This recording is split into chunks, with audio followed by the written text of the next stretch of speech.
السلام علیکم ناظرین، آگاہی کے ایک اور ایپیسوڈ کے ساتھ سعدیہ خالد آپ کے سامنے حاضر ہے۔ ناظرین، پاکستان میں نئی گورنمنٹ کو بنے ہوئے تقریباً 1 مہینہ ہونے کو آیا ہے۔ اس پورے ٹینیور میں بہت سے ایسے واقعات ہیں جس کی وجہ سے ایک غیر یقینی صورتحال دکھائی دیتی ہے۔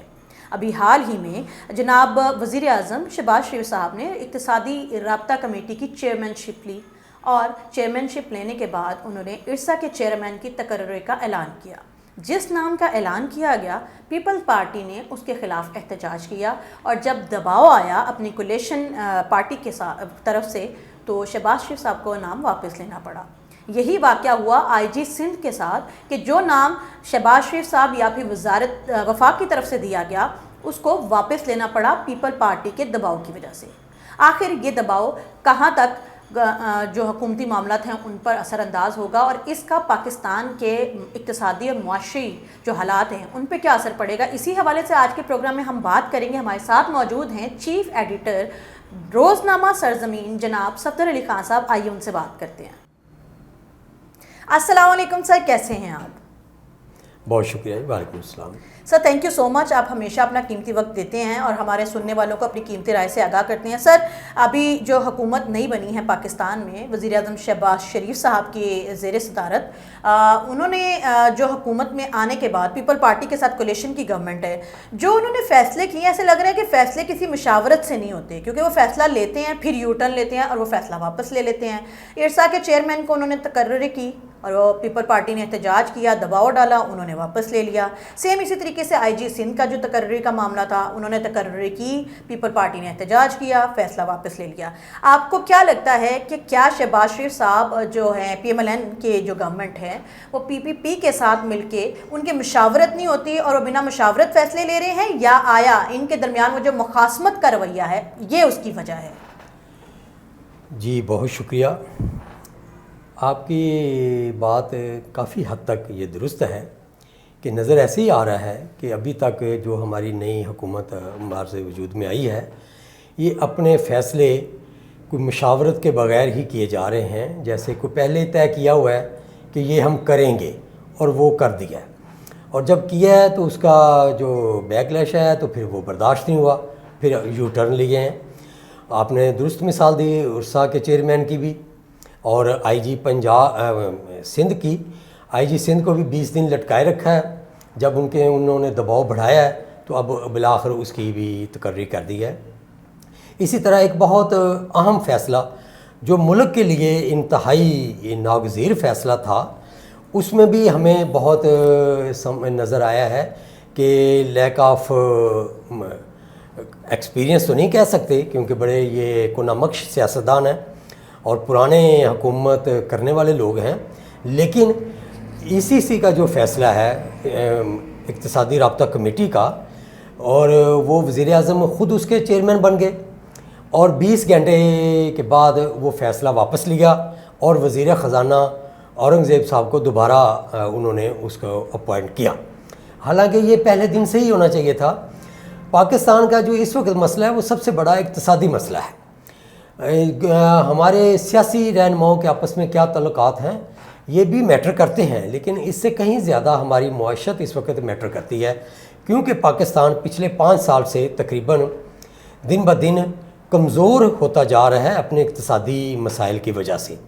پاکستان پہ قرضہ جو ہے وہ دن بدن بڑھ رہا ہے، اس کا سود بڑھ رہا ہے، پیمنٹس کی جو آگے تفصیلات ہیں وہ سن کے انسان دہل جاتا ہے کہ اتنے ارب ڈالر کی ہم نے پیمنٹ جو ہیں وہ ری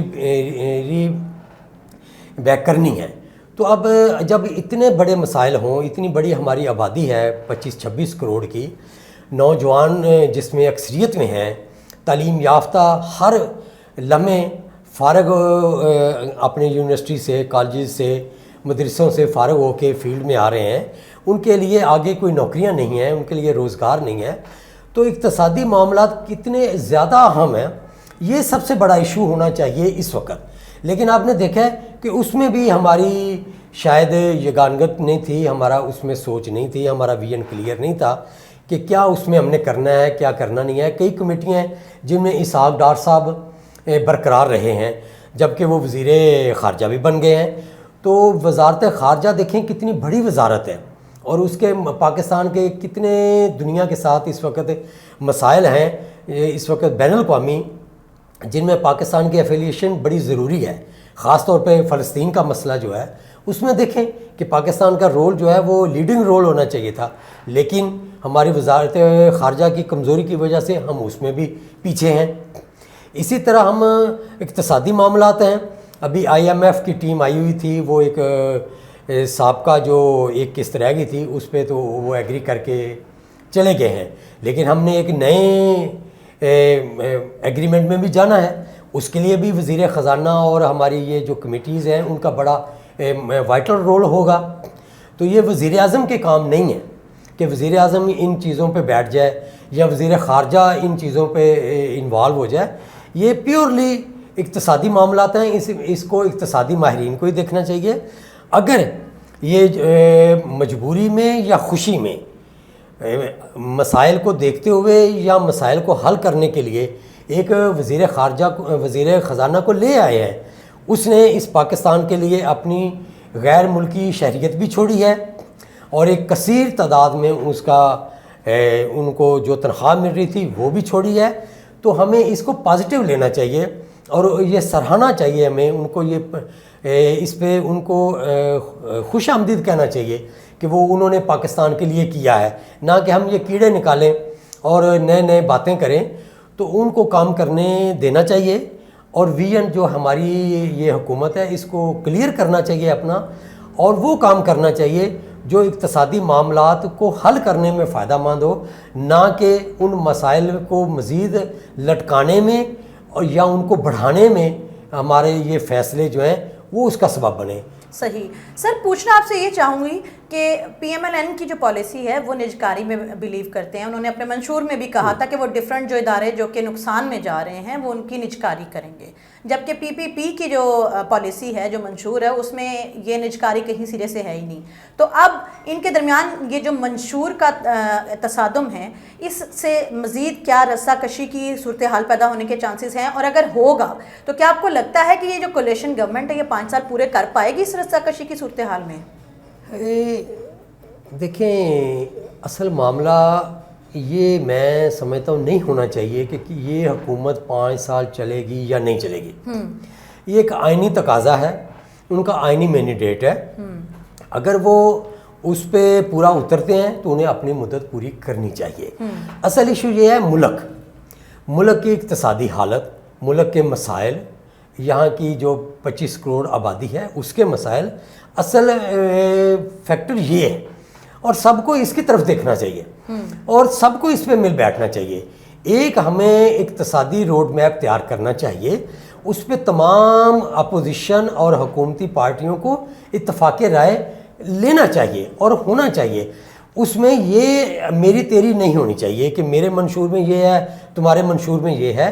دیکھیں، حالات کے ساتھ ساتھ ایسا ہم اس سٹیج پہ پہنچ گئے ہیں کہ ہمارے ارباں ہار ڈالر کے یا ارباں ہار روپیز کے جو ہیں لائبلٹیز ہو گئی ہیں، PIA کی بھی، ریلوے کی بھی، اسی طرح اسٹیل مل کی، اسی طرح ہماری جو یہ پاور کمپنیاں ہیں جن میں یہ خاص طور پہ بجلی تقسیم کرنے والی کمپنیاں ہیں، یہ تمام اتنے بڑے بڑے لاسز میں چلی گئی ہیں۔ سوئی گیس ہے، آپ دیکھیں کہ ان کے لاسز ارباں روپے کے ہیں، سینکڑوں ارب روپے ہیں۔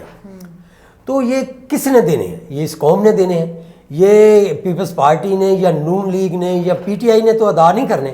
یہ ووٹرز جن کو ہم کہتے ہیں، ان کو ووٹرز ہیں جو ہم ان کو ووٹ دیتے ہیں، ہم نے پے کرنے ہیں، ٹیکس ہم نے دینا ہے۔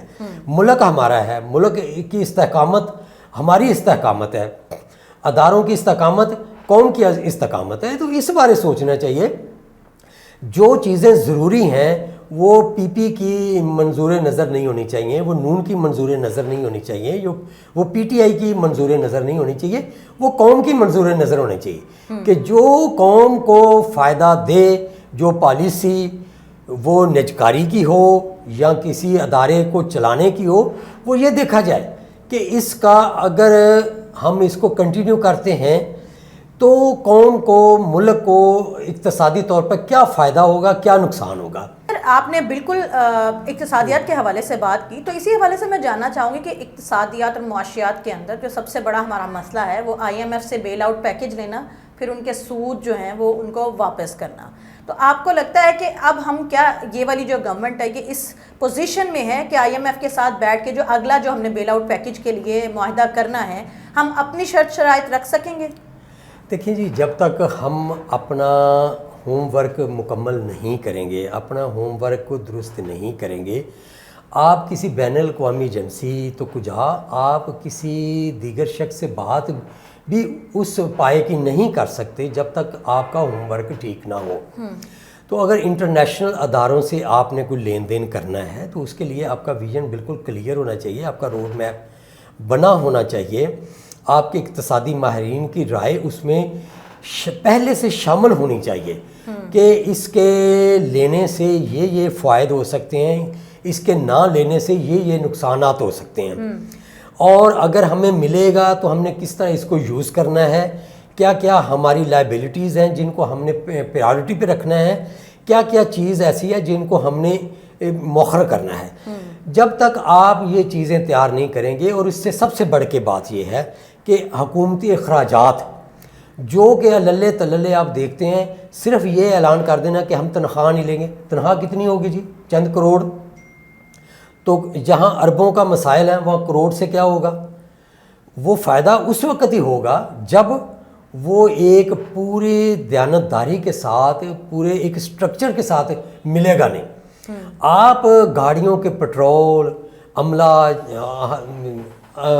فارن جو ہیں آپ کے ٹرپس، آپ کے بچوں کی سہولتیں. آج ایک مسئلہ آیا ہے ہمارے ایک منسٹر کا کہ جن کے بچے ایچسن کالج میں تھے، وہ فیس معافی. بھائی کیا کسی اور کی بھی فیس معافی ہوئی ہے؟ اور آپ یہ کون سے ایشو ہیں جن کو قوم کے سامنے آپ لے آتے ہیں؟ لیکن سر وزیر اطلاعات عطا تارڑ صاحب کہہ رہے ہیں کہ ان کی جو ہے وہ قانون کے مطابق انہوں نے رولز اینڈ ریگولیشن میں کی ہے. میں کہتا ہوں ہو قانون کے مطابق، لیکن یہ قانون کا بینیفٹ کسی اور کو بھی ملتا ہے. بات میں کہتا ہوں کہ لوگوں کو آپ نے ایک نیا ایشو دے دیا ہے، آج اس پہ بحث ہو رہی ہے. ہمارے یہ لائم لائٹ میں آنے والی چیزیں نہیں ہونی چاہیے. ہماری لائم لائٹ میں آنے والی چیزیں یہ ہیں جو فیصل آباد میں ایک نوجوان ہمارا بچہ، ہمارا بیٹا ایک موٹر سائیکل پہ جاتے ہوئے داتی ڈور کی وجہ سے اس کی گردن کٹی ہے، وہ سڑک پہ تڑپ تڑپ کے اللہ کو پیارا ہو گیا ہے. ہماری پریارٹی یہ ہونی چاہیے کہ ہم نے اپنے بچوں کا کیا کرنا ہے. ہماری پریارٹی یہ نہیں ہے کہ آج چیمہ کے بچے کی فیس معاف ہوگی یا کہ نہیں ہوئی. ہمارے مسائل یہ ہیں، یہ مسائل نہیں ہونے چاہیے. اس طرح ہم ترقی کریں گے؟ ہم اس طرح ترقی نہیں کر سکتے. ہم نے اگر ترقی کرنی ہے تو اپنے اللہ تللے ختم کریں اللہ تللے ختم کریں، قوم کے لیے ایک واضح روڈ میپ تیار کریں، 2 سال کا، 3 سال کا، 5 سال کا، 10 سال کا، 25 سال کا. اس پر پھر پورے قد کے ساتھ کھڑے ہوں اور اس پر عمل کریں. یہ نہیں ہے کہ ایک فیصلہ ہم کرتے ہیں 20 گھنٹے بعد اس کو واپس لیتے ہیں. تو دنیا کو ہم کیا پیغام دیتے ہیں؟ اپنے ملک میں جو لوگ اقتصادیات کے ساتھ جڑے ہوئے ہیں، صنعتکار ہیں، سرمایہ دار ہیں، پروڈکشن والے ہیں، یا اگر ریٹیلرز ہیں یا سیل مین ہیں، وہ ان کو کیا پیغام جاتا ہے؟ ان کے لیے یہ پیغام نیگٹو میں ہے. کوئی مانے یا نہ مانے، یہ نیگٹیوٹی معاشرے میں دی جا رہی ہے کہ ہمارا کوئی ویژن نہیں ہے، ہم کوئی فیصلہ کرتے ہیں اور اس کا کوئی والی وارث نہیں ہے.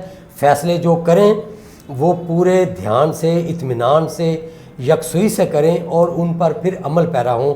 سب سے پہلے قوم کے سامنے یہ رکھیں کہ ہم نے اتنا کٹ لگایا ہے اپنی مراعات پر، وہ مراعات اپنی جو ہیں وہ ختم کریں. پٹرول یہ سب ڈلوا سکتے ہیں، پٹرول ٹوٹلی ختم کریں. تنہائیں جس طرح ختم کی ہیں اس طرح باقی اپنی جو ٹرپ کرتے ہیں وہ بھی اپنی جیب سے کریں. اپنے کھانے ہوٹلنگ جو ہے وہ اپنی جیب سے کریں. اپنے جو انہوں نے 20 گارڈ لے کے چلتے ہیں وہ کم کریں. یہ چیزیں جب تک انہوں نے کم نہیں کریں گے اور فیصلے اوپن مائنڈ کے ساتھ، کھلی بحث کے ساتھ، لوگوں کے کو شامل کرنے کے ساتھ کریں گے، تب یہ فیصلے ہمارے فائدے میں جائیں گے. صحیح سر، بہت بہت شکریہ، آپ نے اپنا اتنی قیمتی رائے کا اظہار کیا. ناظرین، پاکستان میں جو بھی ہو، اپنے ذاتی مفادات کے لیے نہ ہوں، جو فیصلے کیے جائیں پراپر ویژن کے ساتھ، پراپر پالیسی کے ساتھ کیے جائیں، تاکہ ایک یہ جو غیر یقینی صورتحال ہے اس کی وجہ سے انٹرنیشنل انویسٹر اور انٹرنیشنل کمیونٹی کا آپ پہ اعتماد متزلزل نہ ہو سکے۔ آج کے آگاہی سے سعدیہ خالد کو اجازت دیجیے، اگلے پروگرام میں ملتے ہیں۔ اپنی رائے کا اظہار کمنٹ باکس میں کرنا نہ بھولیے گا۔ ملتے ہیں اگلے پروگرام میں، تب تک کے لیے اللہ حافظ۔